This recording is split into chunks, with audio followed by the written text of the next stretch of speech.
안녕하세요. 상수주역입니다. 오늘은 주역 64궤 중에서 11번째 궤인 지천태에 대해서 배우도록 하겠습니다. 오늘은 지천태 4번째 시간이죠.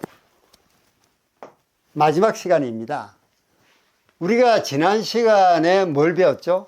지난 시간에는 지천태 궤의 초효, 2효, 3효에 대해서 배웠습니다. 오늘은 4효, 5효, 상효에 대해서 배우도록 하겠습니다. 참고로 궤상을 한 번 더 설명드리면, 지천태 궤의 하궤는 양효 3개로 이루어진 하늘을 상징하는 건입니다. 상궤는 음효 3개로 이루어진 땅을 상징하는 곤입니다. 그래서 지천태라고 우리가 부르고 있죠. 자, 그럼 지금부터 사효에 대해서 공부를 해 나가도록 하겠습니다. 육사, 편편불부, 먼저 한글로 적어보죠.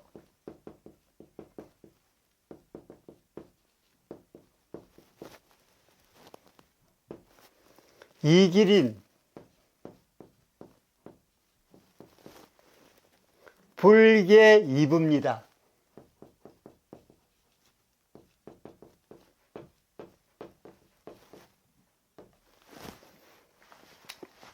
자, 편편불부, 이기린, 불계이부를 한글로 적어봤습니다. 우리말로 해석을 해볼까요? 편편은 사뿐히 내려앉는 모습입니다. 새가 사뿐히 내려앉는 그런 모습이죠. 이걸 전체를 해석해 보면, 때를 지어 이웃과 함께 가볍게 날아내리니 알리지 않아도 믿음이 있다 라고 우리가 우리말로 번역을 할 수 있겠습니다. 다시 한번 말씀드리면, 때를 지어 이웃과 함께 가볍게 날아내리니 알리지 않아도 믿음이 있다. 도대체 무슨 뜻일까요? 편편불부, 이기린, 불계이부. 여기서 편편은 제가 조금 전에 말씀드렸듯이 가볍게 날아내리는 모습입니다. 새가 가볍게 날아내리는 모습이죠. 여기서 불부는 부유하지 않다, 즉 비어있다는 뜻입니다. 그 도대체 무슨 뜻일까요? 우리가 일반적으로 양효와 음효를 해석할 때, 양효는 이 가득 차 있는 것이니까, 그죠? 하나로 가득 차 있습니다. 그래서 실하다 또는 부유하다, 실하다, 한자로 적으면 잊었겠죠, 그죠? 실하다 또는 부유하다. 왜? 중간에 다 차 있으니까 그러죠. 부유하다. 음효는 흐하다, 허자가 들어갑니다. 그리고 부유하지 않다, 즉 텅 비어 있다. 부유하지 않다, 불부입니다. 그래서 여기에 불부가 나온 것은 우리가 오늘 배울 상궤 3개의 효가 모두 음효로 되어 있습니다. 그러니까 흐하고 부유하지 않은 거죠. 즉 비어 있다는 겁니다. 그래서 이게 불부라고 합니다. 즉 3개의 음효가 한꺼번에 묶였어 있다는 얘기죠. 그래서 때를 지어 이웃과 함께 가뿐히 내려앉으니 알리지 않아도 믿음이 있다라는 효사가 나오는 것입니다. 또 물상으로 우리가 한번 보면은 여기에서 우리가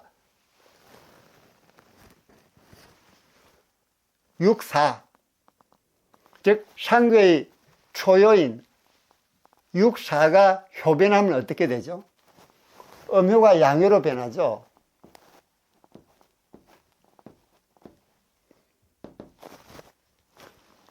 우레의 물상이는 진입니다. 그죠?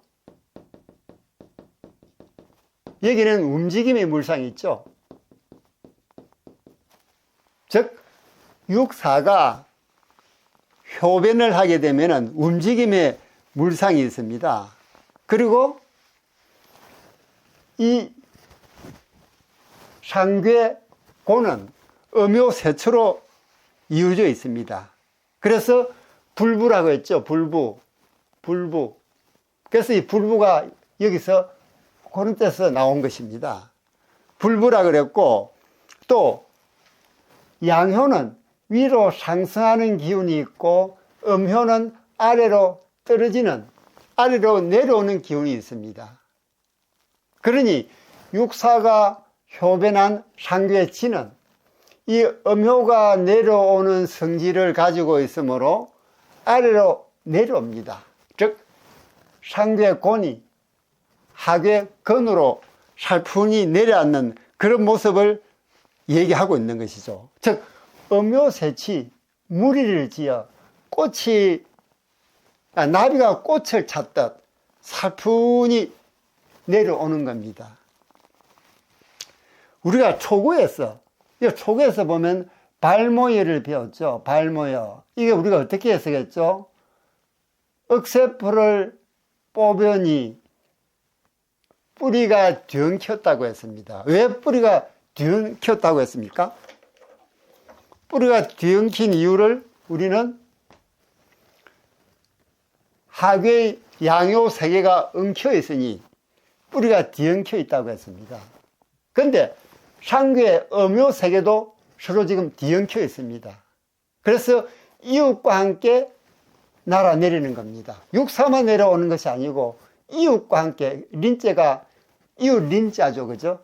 이웃과 함께 같이 내려오는 그런 모습을 보이고 있는 것입니다.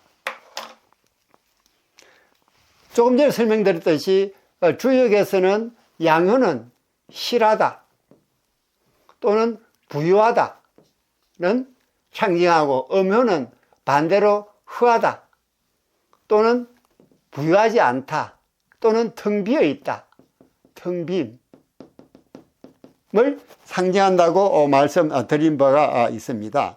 자, 예를 한번 들어볼까요? 요 관련해 가지고 예를 한번 들어보면은 우리 여기서 지금 배우고 있는 태괴의 육사가 양효입니까? 음효입니까? 음효죠. 음효니까 부유하지 않다 또는 비어있다는 뜻이 나옵니다. 또 우리 지상경계를 보면요,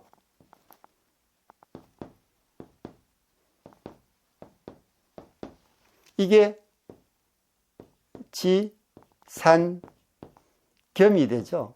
지상경계가 됩니다. 여기 유고 효사를 보면은 역시 무슨 효사가 나오느냐, 여기 있는 불부이기린,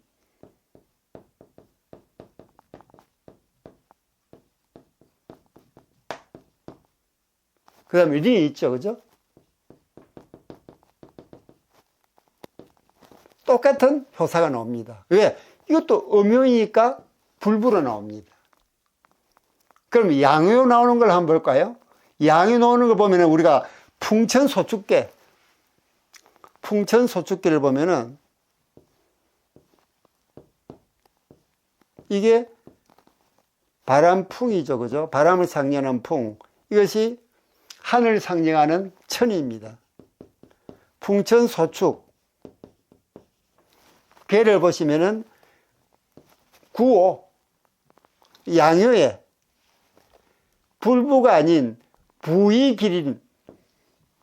부이길이라는 효사가 여기 나옵니다. 왜? 이건 양효이기 때문에 불이 없어지고 부유하다는, 실하다는 양효가 있기 때문에 부이길이란 이런 효사가 나오는 것을 볼 때, 양효는 실하다, 부유하다를 상징하고 음효는 허하다 또는 부유하지 않다, 텅 비어 있다 하는 부분을 상징함을 우리가 여기에서 알 수가 있겠습니다.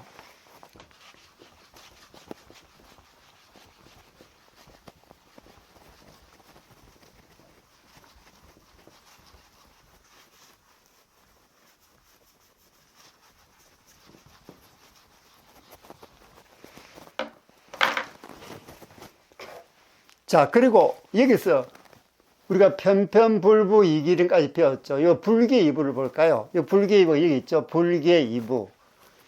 알리지 않아도 믿음이 있다. 이 뜻은 또 무엇을 의미할까요? 알리지 않아도 믿음이 있다.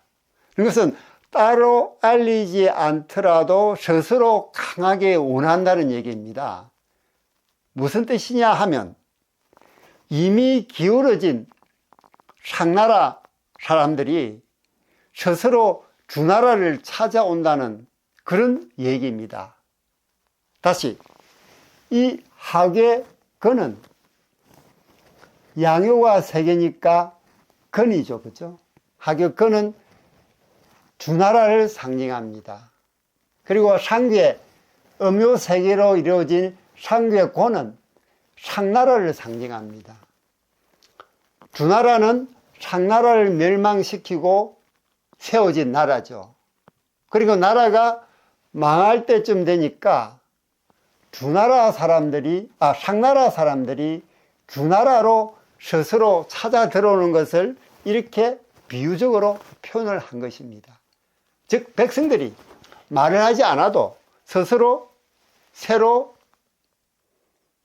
만들어지는 주나라로 찾아든다는 그런 뜻이 되겠습니다. 자, 물상으로 보면은 이 하괴근은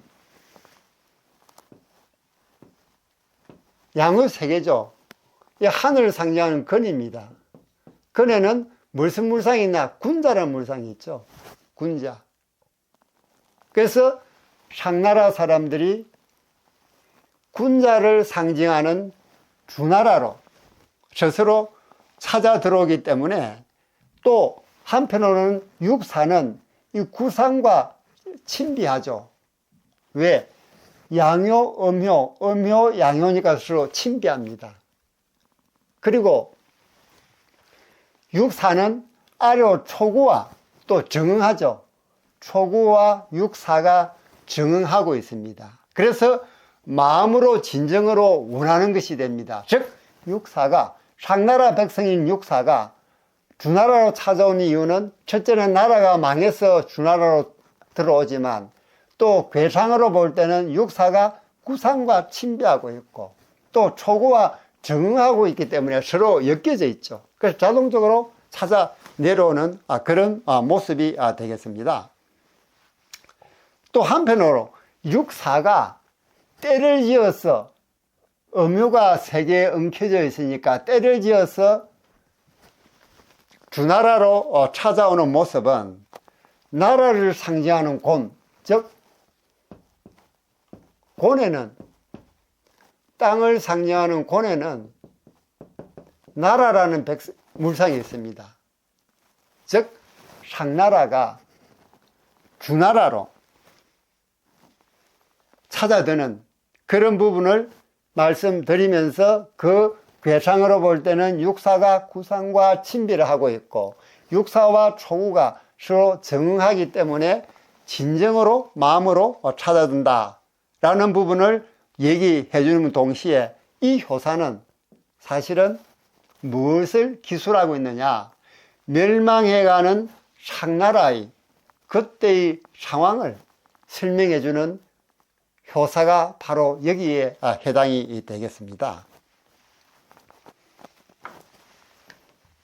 다음은 6호 효사를 공부하기 전에 이 육사 효사는 지금 우리에게 무슨 교훈을 주고 있을까요? 상나라가 멸망해 가는 과정에서의 백성들의 어떤 행동 양태를 얘기해 주고 있습니다. 즉 변화의 흐름을 받아들이란 이 두 번째 교훈하고 해당이 되는 것이죠. 변화의 흐름을 받아들여라. 즉 상나라 사람들은 자동적으로 상나라가 멸망함에 따라서 변화의 흐름을 받아들여 주나라로 내려오고 있는 것입니다. 다음 유고 효사를 한번 읽어볼까요? 유고는 제얼규매,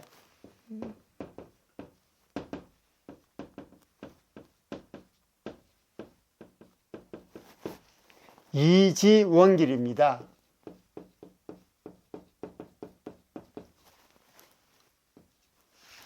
우리말로 해석하면 제얼은 상나라 30대 왕 이름입니다.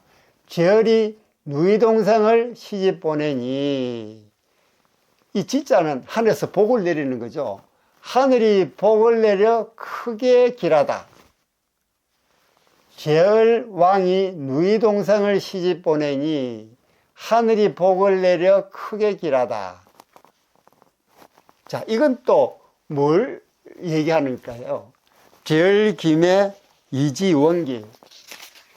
제얼이 누이동생을 시집 보내니 하늘이 복을 내려 크게 길하다.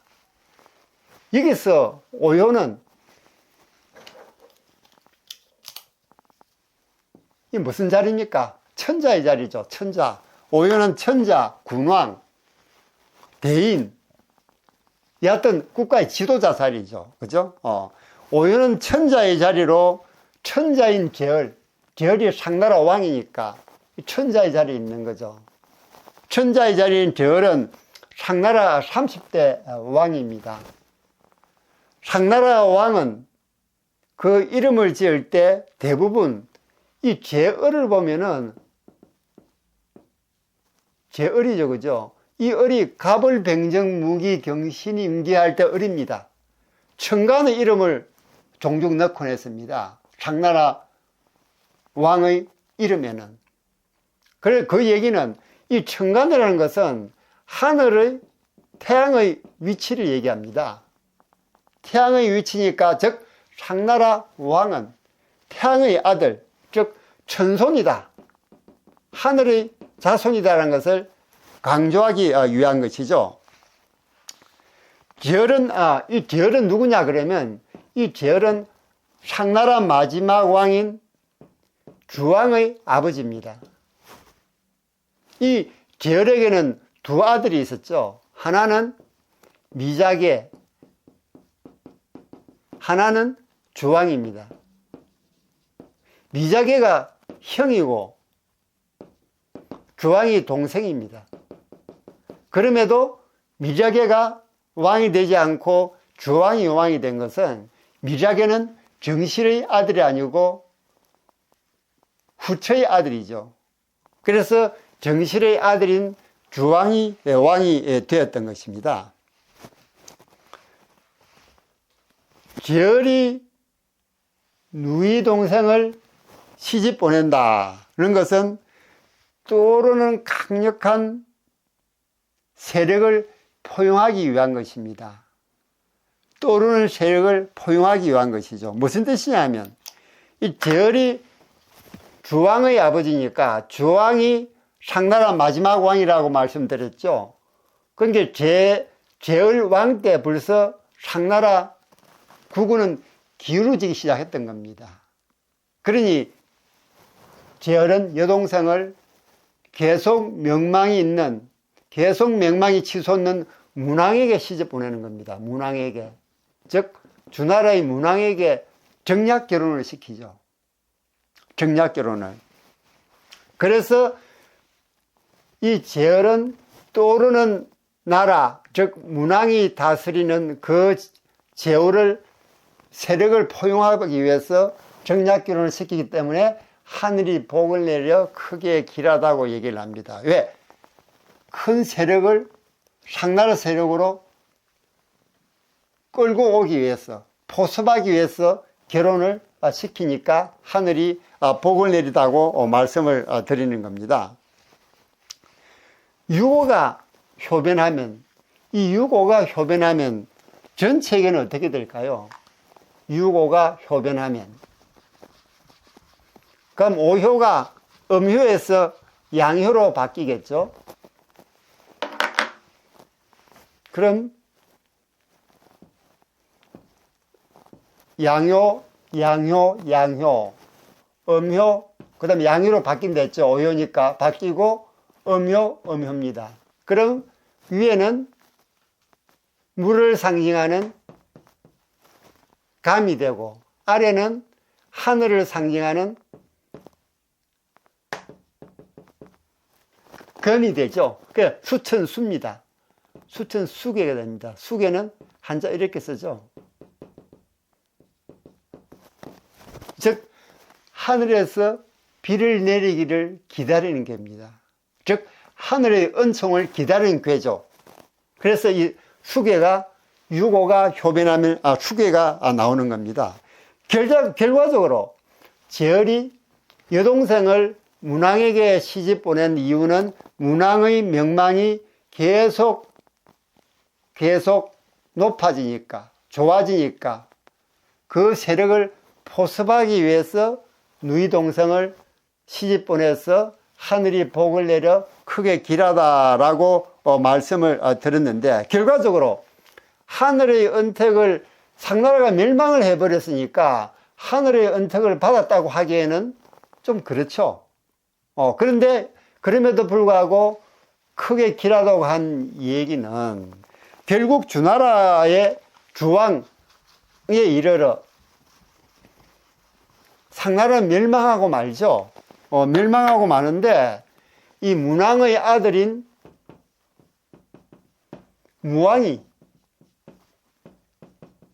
문왕의 아들인 무왕이 주왕의 형인 미자계에게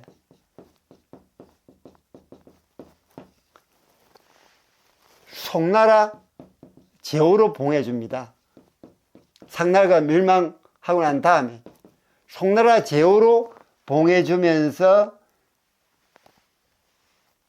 천자의 예로, 즉 하늘의 아들, 즉 왕의 예로 조상에게 제사를 지낼 수 있는 그런 혜택을 주죠. 그래서 제열은 원래 누이동생을 시집 보낼 때 명망 있는 제후를 끌어안기 위해서 시집을 보냈는데 그렇게는 방향이 되지 않았죠. 결국 그 명망 있는 제후한테 상나라가 멸망하고 말지만 그래도 문왕의 아들인 무왕이 이 미자계에게, 즉 이복형이죠. 주왕의 이복형에게 송나라 제후로 봉해줌으로써 제사를 지내게 해준 것은 하늘이 복을 내려준 것이다 라고 우리가 얘기를 할 수가 있는 겁니다. 자, 물상으로 보면 여기 기천태에서 호계를 보면 호계는 3, 4, 5효가 왜 호계가 되죠?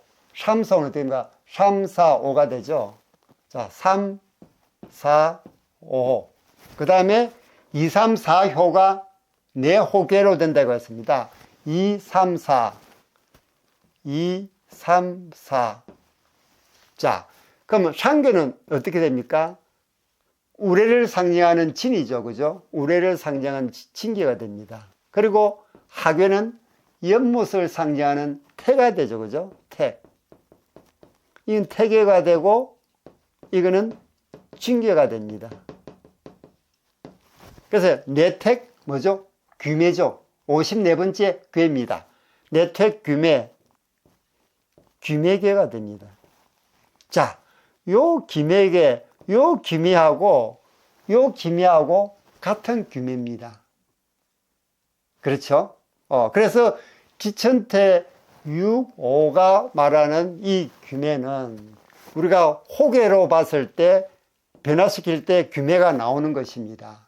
그래서 여기서 계속 우리가 공부를 하면서 호계에 대한 얘기가 계속 나오고 있습니다. 수시로 내 호계, 왜 호계 식으로 호계가 나오죠. 호계에 대한 고사를 이제 여러분에게 한번 말씀을 드려야 될 것 같습니다. 호계. 과연 호계가 주역에서 공인된 책인가 하는 부분에 대해서 의구심을 가지는 하격자, 즉 주역을 공부하시는 분들이 계십니다. 왜냐하면 하도 호계가 자주 나오니까요. 이 수시로 외호계, 3, 4, 5효로 구성된 외호계, 2, 3, 4효로 구성된 내호계, 이런 식으로 계속 호계가 나옵니다. 자, 여기 그 부분을 왜 호계가 주역에서 공인된 책인가 하는 부분을 입증을 한번 해드려야 될 것 같아요. 자, 여기 보면 10번째 개가 뭐죠? 우리 서구에전 10번째 개가 건군, 준, 몽, 수, 송, 사, 비, 소충, 리, 리개죠. 천택리입니다.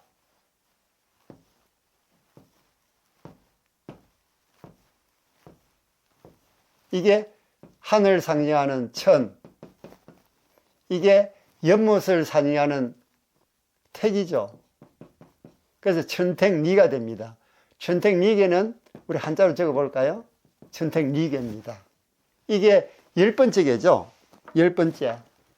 그 다음에 11번째 개가 뭐죠? 이 지금 우리가 배우고 있는 바로 지천택입니다. 지천택.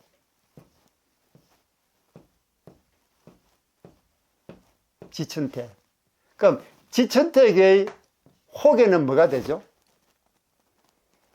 우리가 본계에서 호계를 만들 때는 2, 3, 4효를 내호계로 하고 3, 4, 5효를 외호계로 만든다고 그랬습니다. 초효와 상효를 제거하고. 그렇죠? 자, 그러면 여기서 먼저 내호계를 만들어 볼까요? 2, 3, 4 양효, 양효, 음효입니다. 그 다음 3, 4, 5 양효, 음효, 음효죠. 자, 그럼 이 상계는 우레를 상징하는 징계가 되죠. 그 다음에 하계는 연못을 상징하는 태계가 된다. 택이 되죠. 연못택. 그래서 내택, 귀매가 되는 겁니다.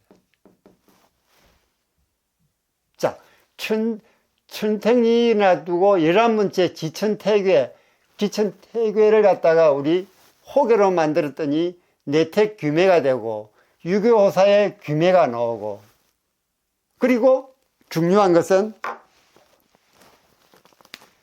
지천택 유고효사와 뇌택 귀매 유고효사를 보면은 이 제을귀매라는 효사가 같이 나옵니다. 벌써 태교의 5회는 제을귀매가 나왔죠. 내택귀매 유교호사에보다 제을귀매가 나옵니다.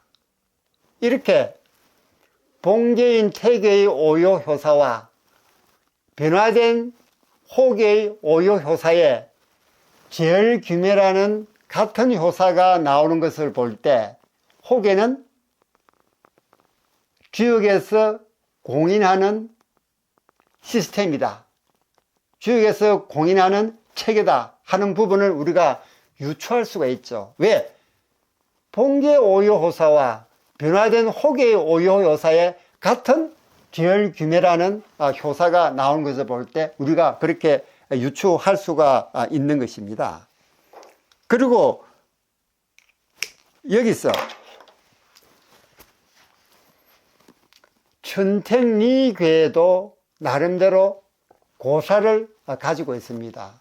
천택리도 무슨 고사를 가지고 있냐면 이 천택리의 고사, 즉 서토리의 주인공은 후예입니다. 후예. 이렇게 쓰죠. 이 후예는 하늘나라에 있는 활 잘 쏘는 장수입니다. 그리고 하늘의 왕, 즉 천왕에게는 천황, 에게는 10명의 아들이 있습니다. 10명의 아들. 이 아이들을 외출을 보내뒀더니 이 10명의 아이들이 태양으로 변해가지고 하늘에 떠 있습니다. 그 바람에 지구에 살던 생물들이 도저히 뜨거워서 못 살겠다고 아우성입니다. 그래서 이 천왕이 그 소식을 듣고는 하도 화가 나서 이 후예를 부릅니다. 빨간색의 활과 하얀색의 화살통을 주면서 지구로 내려가서 이 10개의 태양을 모두 혼을 내주라고 합니다. 그 활로.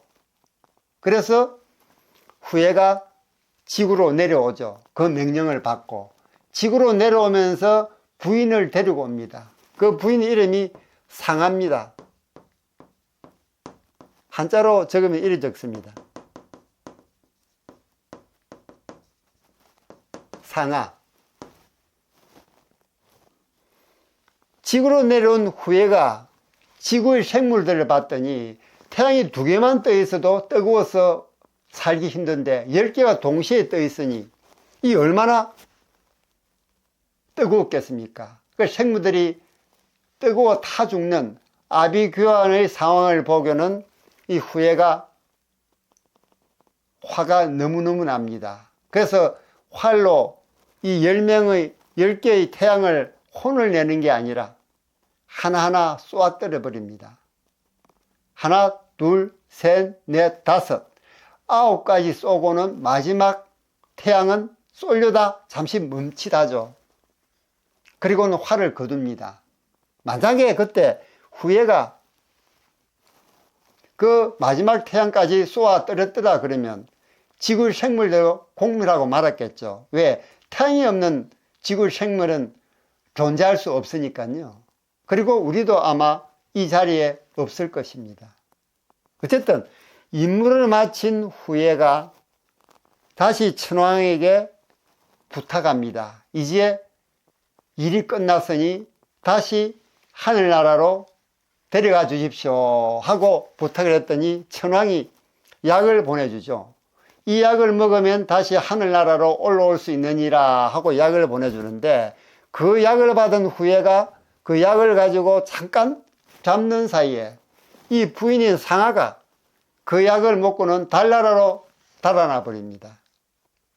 그래서 중국 사람들은 아직도 이 상아가 달나라에 살고 있다고 생각을 하죠. 그래서 달 탐사선을 쏘고 나면은 그 탐사선 이름을 상아 1호, 상아 2호 이런 식으로 명명을 하고 있습니다.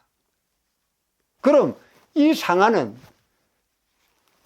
후예의 부인이면 하늘나라, 즉 천국으로 돌아가면 좋을 텐데 왜 천국을 그만두고 달나라로 도망을 갔을까요? 그 이유는 아마도 이 상아가 본부인이 아니었던 것 같아요. 왜? 첫째, 무척 아름다웠습니다. 상아가 미인이었어요. 두 번째, 하늘나라에서 지구까지는 먼 거리입니다. 보통 이렇게 멀리 떠나오면서 본부인을 데려오기가 만무하죠. 왜냐? 본부인은 가족을 지키고 가정을 지켜야 하기 때문입니다. 세 번째는 만약 이 상아가 본분이 아니었다 그러면 아무리 천국이라 하더라도 그 후실로서의 어떤 받는 서름이 있었을 겁니다. 그래서 천국에서 서름을 받느니 달이라는 신천지로 가서 사람 대접을 받고 싶다는 그런 마음이 왜 없었겠습니까? 그래서 이 상아는 달나라로 도망을 쳐버립니다. 그런데 여기서 재미있는 얘기는 이 천택리계가 서계전의 10번째 괴라 그랬죠. 기천태가 11번째 괴고 천택리가 10번째 괴입니다. 근데 천택리 10번째 괴는 서계전에서는 10번째 괴인데 작괴전을 보면은 54번째 괴입니다. 천택리가. 그리고 내특기면은 서계전에서 54번째 괴입니다. 그렇죠? 긴간점 규매풍, 여손태 환절 이런 식으로 나가죠. 51번째가 징계죠. 긴간점 규매 54번째 괴입니다. 서계전 54번째. 천택리는 서계전 10번째 괴면서 작계전 54번째 괴. 그리고 음력의 1년 기간은 354.4 461521이 됩니다. 이 소수점 이하를 제외하면 끝전이 54입니다. 즉 달을 기준으로 한 음력 354, 이 달을 기준으로 하죠. 음력은 그죠? 그 다음 작계전이 54, 설계전이 54. 이 54가 일치하고 있습니다. 우연일까요? 그렇지 않으면 우연 속에 어떤 필연이 들어가 있는 것일까요? 이 제얼이란 천택리의 주인공인 제얼과 귀매계의 주인공이 상합니다. 제얼과 귀매, 즉 천택리의 제얼과 귀매계의 상하가 부부라는 사실, 즉 제얼은 상하의 남편이고 상하는 제얼의 부인입니다. 두 번째, 상하와 달은 깊은 관련이 있다는 사실, 즉 상하는 달로 달아났다 그랬죠. 그래서 아직도 중국 사람들은 이 상하가 달에 살고 있다 생각하는 것입니다. 세 번째로, 이 음력은 달을 기준으로 만들었다는 사실, 이 세 가지 사실을 염두에 두고 이 고사를 계속 연구해 나가면 지금보다 훨씬 더 재미있는 고사가, 스토리가 만들어질지도 모르겠습니다. 그래서 천택리 나오는 이 제얼의 이 고사는, 이 스토리는 어떻게 나오냐 하면은 제얼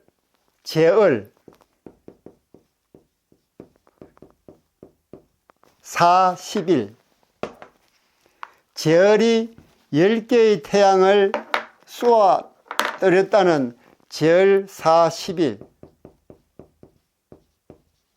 이라는 고사로 알려지고 있습니다. 이걸 한자로 한번 적어 볼까요? 제얼은 여기 나오죠, 그죠? 제얼. 그 다음에 사는 쏜다는 사자입니다. 그리고 10일은 1입니다. 즉 제얼이 10개의 태양을 쏜다는 얘기입니다.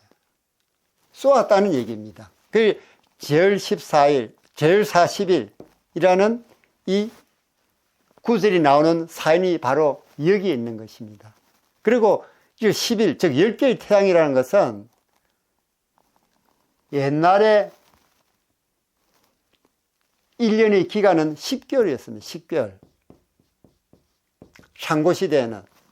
그래서 이 10개의 태양이라는 게 바로 1년 기간을 얘기하는, 10개의 태양을 얘기하는 그런 뜻을 갖고 있는 것이죠. 이상 호계에 대한 스토리를 설명드렸습니다. 이제 호계가 주역의 공인된 체계라는 부분을 우리가 유추할 수 있게 되었으니 앞으로 호계를 공부해 나갈 때 이 부분이 많은 도움이 되었으면 좋겠습니다. 자, 그럼 유고 효사가 우리에게 알려주고 있는 교훈은 무엇일까요? 이 제얼이 누이동성을 시집 보내죠. 즉 정략기론을 시키는 겁니다. 명망 있는 제후에게.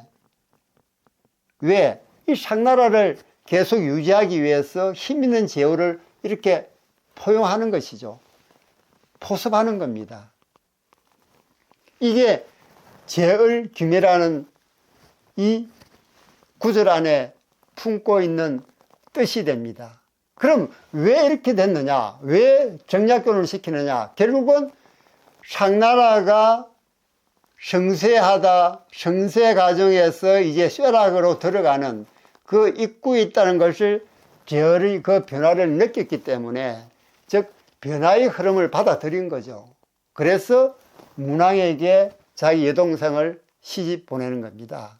결국 4, 5, 6 효는 상나라의 멸망 과정의 변화 과정에서 이 효사가 그대로 잘 받아들이는, 수용하라는 그런 뜻이 담겨 있는 것과 동시에 이 효사는 주공이 만드는 걸로 알려져 있습니다. 주공은 바로 주나라 사람이죠.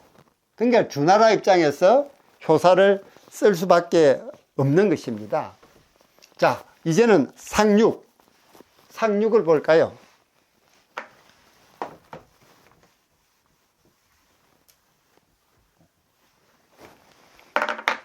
상륙은 어떻게 읽죠? 자, 성보구황,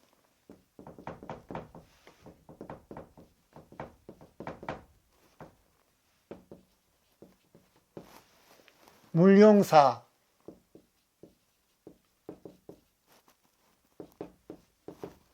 자업고명,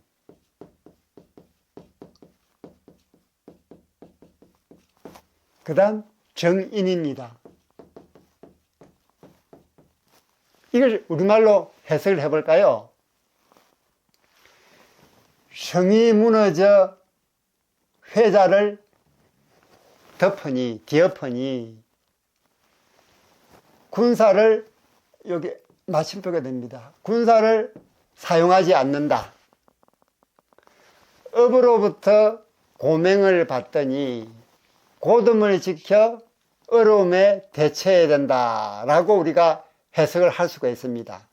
다시 한번 말씀드리면 성이 무너져 해자를 덮으니 군대를 사용하지 않는다. 이 샤는 군대죠. 우리가 지수사할 때 샤를 배웠죠. 업으로부터 고명을 받더니 고듬을 지켜 어려움에 대처해야 된다라고 우리가 해석을 할 수가 있겠습니다. 자, 여기서 우리가 성복우왕,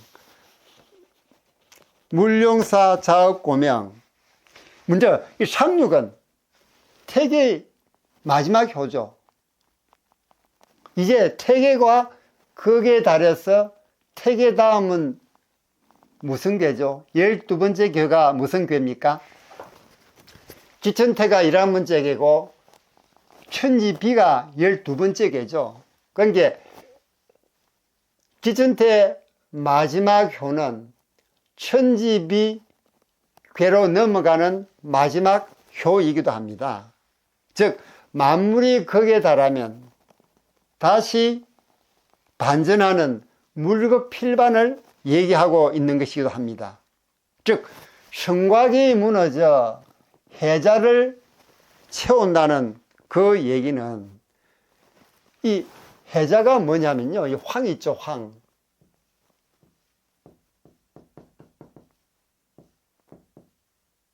황은 무엇이냐면 해자입니다.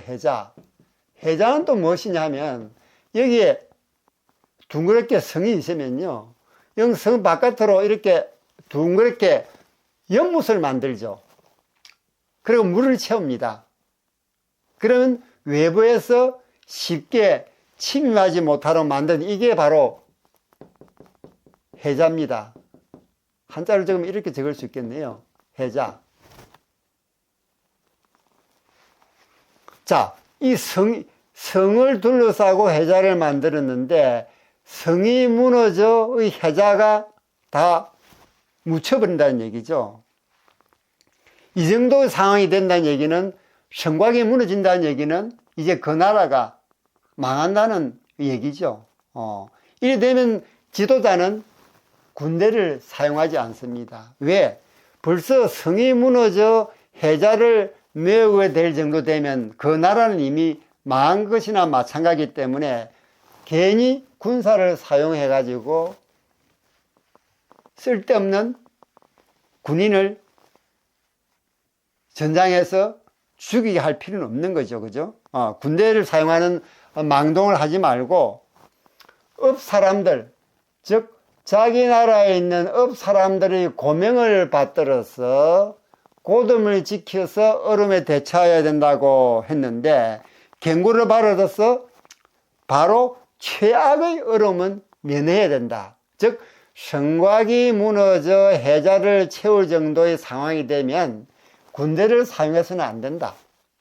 군대를 사용하지 말고 업 사람들, 즉 백성들이 고명을 받들어서 바른 도를 취해서, 발음을 취해서 얼음에 대처해야 된다라고 얘기를 하고 있는 것입니다. 그러니까 최악의 어려움을 면하자는 얘기입니다. 이미 나라는 무너져 가니까요. 그래서 성보고황은 방금 말씀드렸듯이 이 해자를 가리킵니다. 해자. 즉, 성곽주위로 붕 둘러싸이는 연못이죠. 이게 해자입니다. 그 다음에 해자에 물이 차 있는 것을 지라고 합니다. 지. 연못 지자죠. 지. 그리고 해자가 성곽에 무너져 메꿔져 버린, 물이 없어진 것을 황이라 그럽니다. 황. 우리 여기는 황이 나오죠. 그죠? 황. 해자가 메꿔져 버린 겁니다. 따라서 성이 무너져 해자가 메꿔졌다는 얘기는 성을 세울 때 만들었던 해자가 없어져 버린 것이니까 결국 성이 없어져 버렸습니다. 성이 없어져 버렸다는 얘기는 그 나라가 이미 멸망했다는 얘기죠. 자, 이런 상황을 설명하는 게 우리나라 노래에도 나오죠. 그 배우가 부른 황성예터. 이 노래 2절에 보면요, 이런 가사가 나오죠. 2절 첫 구절에 보면은 성은 허물어져 빈 터인데 방초만 풀어라. 이게 2절 첫 구절에 나옵니다. 그 성이 허물어져 빈 터인데 이 해자의 방초만, 풀잎만 푸르게 자라났다. 그 얘기죠. 결국 그 얘기는 고려의 나라를 넘겨준 신라의 그 상황을 이 노래로서 설명했던 게 바로 배호의 황성예터 노래가 되겠습니다. 즉, 이 성복우황, 즉 성곽이 무너져 해자를 메운다는 것은 하나의 비유죠. 이미 돌이킬 수 없는 상황이 왔다는 얘기입니다. 그 상황을 맞이했으니까 군대를 사용하지 말고 그 상황을 그대로 받아들이라는 얘기죠. 그래서 최악의 상황은 면하자라는 부분이 여기에 메꿔져 있습니다. 또 주나라를 의미하는 하괴의 건은 양요 세 개로 되어 있습니다. 양요 세 개로 되어 있는 건은 제가 앞전에도 말씀드렸듯이 무슨 물상이 있다 그랬죠? 군자라는 물상이 있죠. 군자. 이 건에는 군자라는 물상이 있습니다. 그러니 주나라는 군자라고 취급을 한 것이죠. 군자의 자질을 갖추었어.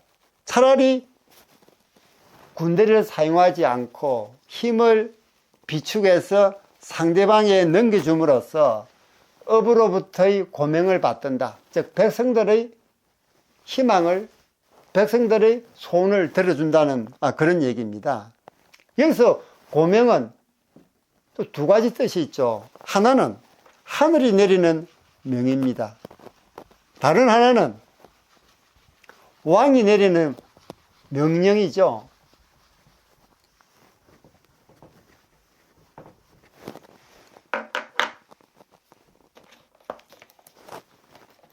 지금 우리가 하는 게 성보고황 불력사 자업 고명까지를 하고 있는 것입니다. 자, 바로 이것은, 자, 이미 전자는, 즉, 하늘의 명이라 하는 것은 하늘의 명이 이제 상나라는 끝을 내고 주나라로 넘겨주라는 것이 하늘의 명이고, 그 다음 왕의 명령이라는 것은 이미 상황이 기울었기에 이 상나라는 멸망하기 직전이기 때문에 군대를 더 이상 움직이지 말라는 왕의 명령이기도 합니다. 어느 경우든 만국의 어려움은 각오해야 됩니다. 이 대목은 제가 조금 전에 말씀드렸듯이 황성예터 노래 가사에서 알 수 있듯이 고려에게 나라를 넘겨준 신라의 그 정황을 설명하게 있는 것입니다. 신라의 그 정황을, 안타까운 상황을 노래로서 표시한 것이죠. 물상으로 보면 상효가 효변하면 상은 어떻게 됩니까? 음효, 양효가 되죠. 왜? 상효가 효변했으니까, 그죠? 이게는 상을 상징하는 간입니다. 여기는 어떤 물상이 있느냐? 상제, 또 무덤이라는 물상이 있습니다. 그러니 나라가 이미 무너졌으니 멸망을 천명으로 받아들이면서 그 무덤 속으로 들어가는 그런 모습이 이 산을 상징하는 강궤에 들어있다는 것입니다. 이렇게 오늘 배운 사효, 오효, 상효는 멸망해가는 상나라의 안타까운 상황을 효사로 표시를 한 것인데, 이 효사는 주나라의 주공이 만들었기에 다분히 주나라의 입장이 반영된, 어차피 역사는 성자의 역사죠. 이 효사도 마찬가지입니다. 주나라가 성자이기 때문에 주나라의 입장이 반영된 그런 효사를 우리에게 보여주고 있습니다. 즉 상육도 결국은 성이 무너져 해자를 메울 정도로 나라가 멸망해 가는 그런 변화의 시기니까 변화의 흐름을 받아들이라는 겁니다. 즉 상나라 사람들에게, 상나라 지도자에게 변화를 받아들이고 빨리 주나라로 항복을 해라, 주나라로 들어오너라 하는 뜻이 함축되어 있음을 우리가 알 수가 있겠습니다. 이상 사효, 오효, 상효에 대해서 설명을 드렸습니다. 이 설명에 대해서 여러분의 의견도 댓글로 남겨두세요. 하나하나 읽어보고 제가 그 부분을 꼭꼭 집어서 우리 다 같이 더 많은 주역의 교훈을 공부하기로 하십시다. 여러분들의 좋아요, 구독, 댓글은 제게 큰 힘이 됩니다. 저는 다음 시간에 더 좋은 영상으로 여러분을 찾아뵙도록 하겠습니다. 여러분 안녕!